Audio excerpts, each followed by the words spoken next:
Le respect commence d'abord dans notre travail. Et nous, c'est primordial pour nous. Et tant qu'on se respecte chacun, tant que tu respectes l'autre, tant que tu respectes la nature, tant que tu respectes chez toi, tu vas pouvoir faire avec tout le monde.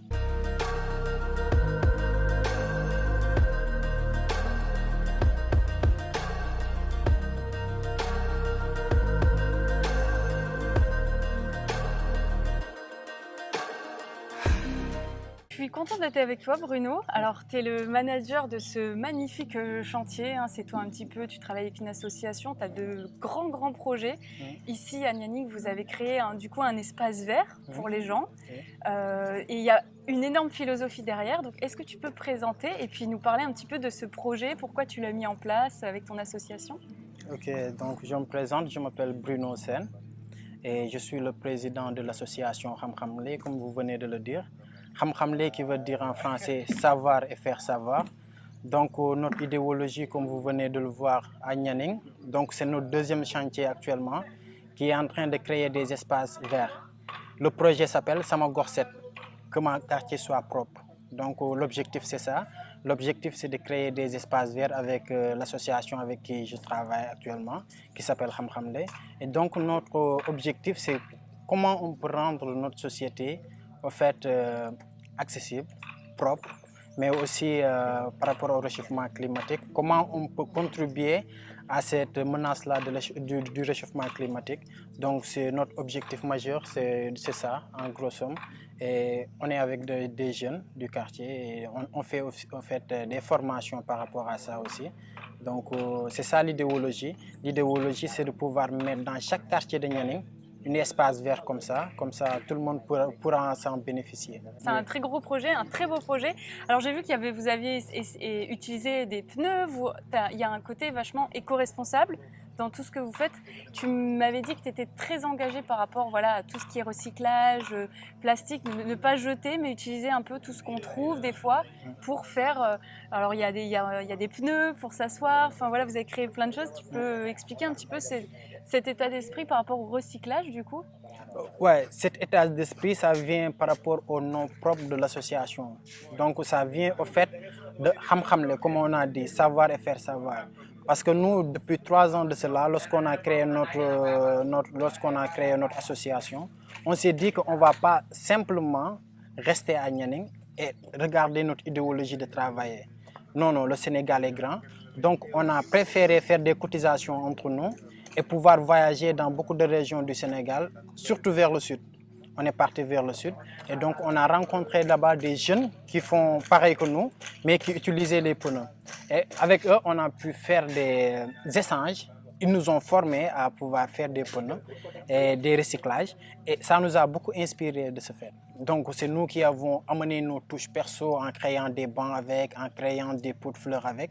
Donc l'idéologie, c'est de pouvoir récupérer tout ce qui est plastique, tout ce qui n'est pas recyclable et essayer d'en faire quelque chose de durable et d'écologique. Et donc c'est dans ce même perspective-là qu'on est en train de créer des pneus, des bancs. Là, on a augmenté tout ce qui est bois pour montrer que ça va de pair et qu'on peut faire la même chose. Avec les pneus, avec les bois, on peut créer des chaises, on peut créer des fauteuils, on peut créer un maximum de trucs. Vraiment génial. Donc, c'est dans ce même objectif-là qu'on est en train de chercher au fait, des partenaires en même temps, dans ce même sens, pour nous former au fait. Parce que nous, ce qu'on se dit, c'est que la recherche de connaissances, ça ne va jamais s'arrêter. Tout ce qu'on sait, c'est qu'on n'arrête pas d'apprendre au fait. Et donc, on est dans ce même objectif-là d'apprendre. Et c'est ce qui nous a poussé à utiliser ces pneus, à utiliser les bancs, à faire du recyclage pour que les générations futures puissent voir qu'avec ça, on peut faire franchement des choses franchement géniales. Tout à l'heure, tu me parlais aussi de créer des poubelles dans ces espaces, parce que tu m'expliquais que c'est vrai qu'on ne trouvait pas forcément facilement des poubelles et qu'il y avait un rôle aussi un petit peu éducatif, expliquer, sensibiliser les jeunes à venir ici aussi dans ce bel espace pour apprendre à jeter leur plastique à la poubelle. C'est ça, vous avez créé des... Oui, parce que l'espace, d'habitude au Sénégal, on prend l'espace vert comme un endroit où pour venir s'épanouir. Et nous, on a d'autres objectifs par rapport à cet espace-là. Déjà vert, en première somme, et de deux, éducatif, comme vous venez de le dire. comment on peut apporter une touche éducative, c'est de pouvoir mettre en place des poubelles, comme vous avez dit. C'est de pouvoir mettre en place tout ce qui est recyclable. Quand les jeunes le verront, pourront apprendre par rapport à ça. Comment vous avez fait pour faire des pneus en banc? Donc, c'est ces mêmes questions-là qu'on veut amener à ces jeunes-là qui voudront venir dans cet espace pour s'épanouir, à se poser. Comment vous avez fait? Donc, ça va créer une discussion entre nous et ces jeunes-là. C'est l'échange. Parce que l'échange va commencer d'abord par les jeunes. Donc, si vous nous voyez, nous tous, on est jeunes. On n'est même pas encore âgés de 30 ans, donc c'est des jeunes donc, qui s'activent par rapport à ça. Et on pense que c'est la génération future qui pourra amener au fait les choses de l'avant. Et donc, c'est comme tu as dit, notre objectif, c'est de pouvoir éduquer ces jeunes-là. Quand tu marches dans Nianing et dans beaucoup de villes au Sénégal, tu vois rarement des poubelles.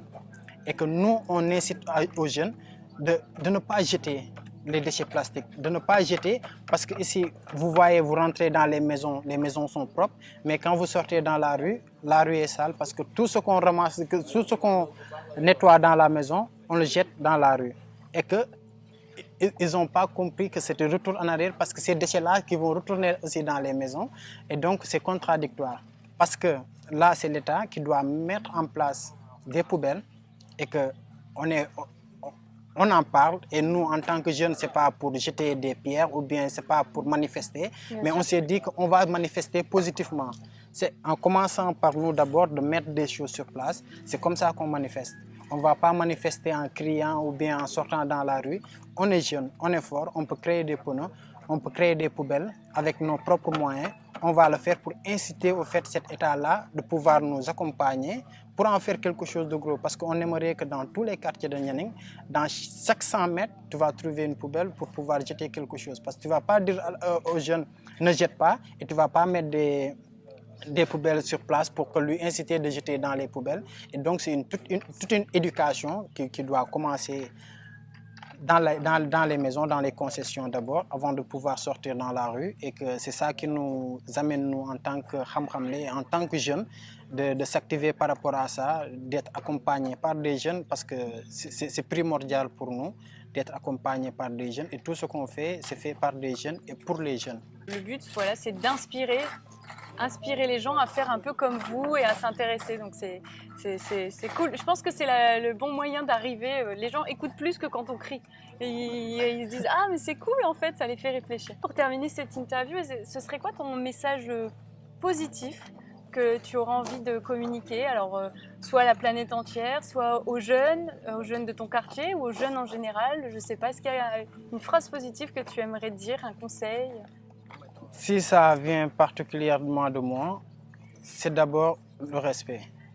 Parce que c'est quelque chose qui nous importe beaucoup, surtout en tant que jeunes qui sont dans une association qui s'appelle Khamkhamlé. Et je pense que ce message-là, c'est un message qui est partagé par toute l'équipe. Pas simplement par moi, mais par toute l'équipe. Le respect commence d'abord dans notre travail. Et nous, c'est primordial pour nous. Et tant qu'on se respecte chacun, tant que tu respectes l'autre, tant que tu respectes la nature, tant que tu respectes chez toi, tu vas pouvoir faire avec tout le monde. Et que c'est ça qui nous anime aujourd'hui à se dire savoir et faire savoir. Tant que tu ne respectes pas la personne, il ne peut rien t'apporter au fait. Donc le respect est primordial pour nous. Et que, avant tout, de dire que savoir et faire savoir, c'est notre credo. Ça ne vient pas simplement des gens riches, ça ne vient pas simplement des gens pauvres, ça ne vient pas simplement des personnes âgées, ça ne vient pas simplement des enfants, ça peut venir de partout. Donc le savoir, c'est un arme que nous, on cherche à acquérir et on n'est pas... Actuellement, on n'a pas acquis ce savoir-là, donc on continue de rechercher du savoir. Donc on ouvre la porte à tout le monde et on se dit qu'on est jeune et on demande à tout le monde de venir nous soutenir par rapport à ça. Et Khamkhamlé, Tchakao Tchakanam. Merci beaucoup, c'est hyper inspirant ce que tu nous as raconté. Donc, et merci pour ce beau espace vert qu'on est, nous aussi, on est en tant que touristes, hein, entre guillemets, on est en train de bien en profiter. Merci, ça nous fait plaisir et partagé. Merci beaucoup. Allez, merci à vous aussi.